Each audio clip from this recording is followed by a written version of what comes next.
കർത്താവിനെ ഭയപ്പെടെ അവിടുത്തെ വഴിയിലൂടെ നടക്കുകയും ചെയ്യുന്നവൻ ഭാഗ്യവാൻ. അവൻ്റെ ഭവനത്തിൽ അധ്വാനത്തിൻ്റെ ഫലം അവൻ അനുഭവിക്കും.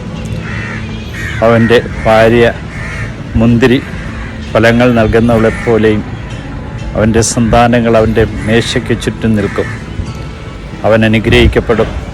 അവൻ്റെ സന്തതികൾ വേരറ്റു പോവുകയില്ല. ആവശ്യമായ കൃപകൾ തക്ക സമയത്ത് അവിടെ നിന്ന് നൽകി അനുഗ്രഹിക്കുകയും അവിടുത്തെ വഴിയിലൂടെ അവനെ നടത്തുകയും ചെയ്യും. ഭക്തനുള്ള സമ്മാനങ്ങളെക്കുറിച്ച് 128 സങ്കീർത്തനത്തിൽ സങ്കീർത്തകൻ നമ്മെ ഓർമ്മിപ്പിക്കുന്നു. ഫലസമൃദ്ധമായ ആറ്റുതീരത്ത് നട്ടപ്പെട്ട വൃക്ഷം പോലെയാണ് കർത്താവിൽ ആശ്രയിക്കുന്നവൻ.